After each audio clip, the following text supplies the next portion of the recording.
the beginning, God created the heaven and the earth. The earth was without form and void. Darkness was upon the face of the deep. And the Spirit of God moved upon the face of the waters. And God said, "Let there be light."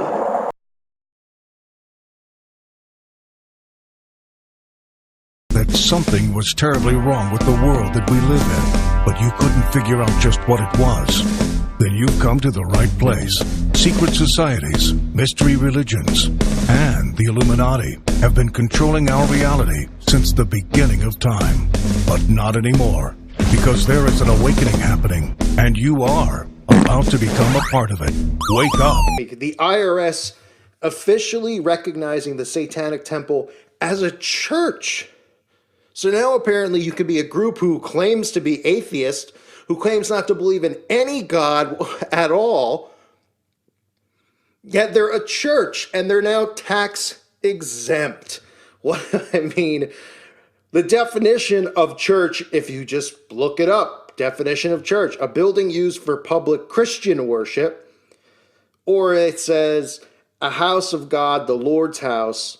And we know they're obviously not worshiping our Father in heaven. So who is it that they're worshiping? Well, they claim no one.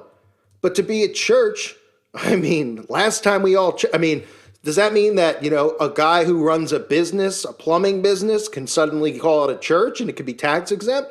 Because they claim that they're not a religious organization, that they don't believe in God or the devil. So the secret societies that control our world are dabbling in Satanism. And, there's so many different branches of these secret societies, but eventually they all lead to Satanism. And it's being practiced in the White House, it's being practiced in the royal family, and it's being practiced in the Vatican, among other places. All our favorite celebrities that we idolize and worship so much are all Satanists. They all have to do all the same rituals, the same things. They have to, human sacrifice, blood drinking, the rituals, all of them do it. And we think, they're good people, but, they're not who they appear to be. It's like you can't judge a book by its cover, and we think we know them because, they play the part, and they seem so likable, but all of them are freaking involved. And look at that, all these cartoons like Family Guy, American Dad, Simpsons, and now Rick and Morty. They're all divulging the truth, okay? They tell us the truth in plain sight, and then we just think of the joke, and then they deflect, and then no one looks deep into it. But, like Seth MacFarlane, how many times has he hinted to the truth? Like, I think he was doing the he was hosting the awards. I don't even watch those crap things, but the Golden Globe Awards, where he was joking about Harvey Weinstein and the women pretending not being, they don't have to pretend to be attracted to him. And then later on, what happens? Oh, everyone, it's been outed that Harvey Weinstein's been raping women for decades, and everyone knew about it. And every celebrity woman had to sleep with him to get their fame and power and position, to get their roles. And then, look, he was joking about Kevin Spacey. Remember there was that episode with Stewie, who was running through the mall screaming, "Oh, I escaped from Kevin Spacey's basement." And then what happens later? Kevin Spacey was outed for being a pedophile, that he was trying to have sex with young boys on set during his younger years, and he no doubt is still doing it.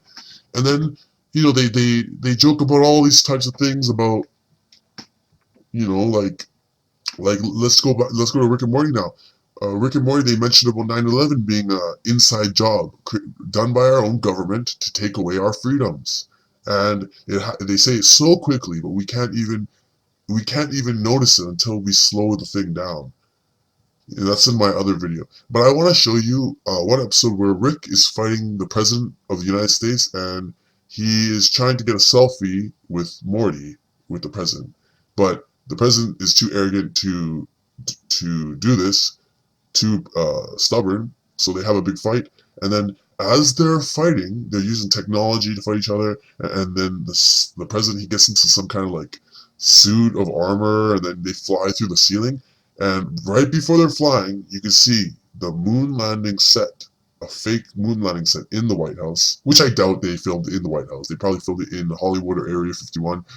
And they're breaking through the ceiling, and then what do you see? Lo and behold, a pentagram. You see a satanic pentagram in red blood on the floor with candles around it. The same symbol they use for their satanic rituals and their blood sacrifices, okay? So I found it in their freaking episode, okay? Why would they hide it like this, okay? This is the truth. These people are doing this shit behind our back, and they think they're going to get away with it. And you know what they believe? They believe that the God of the Bible is evil, and there's a God of below, that is Lucifer, that he's the one who actually freed us, that gave us freedom of choice, that it gave us gave us a way to escape from the that obsessive God that is obsessible perfection that we can't live up to. But you know what? That God of the Bible is perfectly loving. Okay, so they got it all backwards. Okay, so this is just crazy. Okay, I'm gonna show the video to you, and you can look into it yourself. That the world is run by Satanists. That Hollywood is run by Satanists. That the government's run by Satanists. That these billionaire, trillionaire families are influencing the world and affecting everyone, and using the celebrities to make everyone follow them.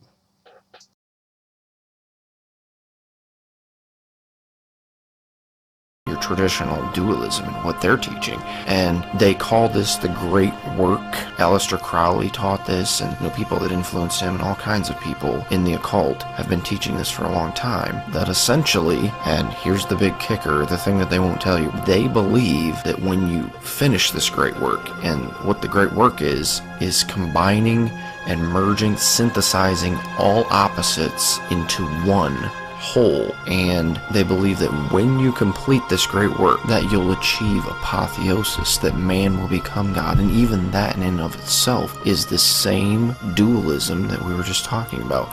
God and man are complete opposites, and that's what they're trying to achieve with the great work. They're trying to merge the two and make them one. But the crazy thing is how they actually plan to accomplish all this, and you have to view it through the eyes of Gnosticism, because like I said, they're Gnostics, and what Gnostics believe is the physical realm is actually just a construct. It's not the real realm. There's actually a realm above it filled with gods and goddesses, and the lowest of all the gods and goddesses, Sophia, created the demiurge, and demiurge means the creator. The demiurge is the one who created this construct, the physical realm, and they would say that he is the God of the Old Testament, and they would say also that he's a deceiver. He's trying to deceive mankind into believing that he's the only God. And actually, the Gnostics would say there are many gods and goddesses above him, and actually there's another realm beyond the play Roma where the source God, I wouldn't even call him God because he's not a person, he's actually just a force, and essentially everything comes out from him. All those gods and goddesses down the line come from him. What they believe about the demiurge, though, is that he's dualistic in and of himself. He's composed of opposites. He's chaos and order. He's both evil and good. And so they'll view this one whole demiurge as if he consists of these two opposing forces, and the one side would be evil and order, which order to them is kind of a negative thing, and they view it as kind of a breach of nature, of the natural way of things. And then you have the good and chaotic side, and the evil and orderly side would be represented by Yahweh, the God of the Old Testament, who they more often refer to as Adonai, which Adonai is a Hebrew word that you're going to find over and over again in the Old Testament. It's the word Lord. It's the capital L, lowercase O-R-D, the all uppercase Lord, that would be Yahweh. And then they would see the personification of good and chaos as being, oddly enough, Lucifer. And, this all goes back to that Lucifer mythos I was talking about in my Owl and Baphomet video, where the serpent is the hero in Gnosticism. He comes and he rescues mankind. He sets them free from their enslavement to Adonai. And I know some of you are probably thinking, like, how could anybody believe that? It's practically Satanism. And so I want to show some quotes from some high-level Freemasons who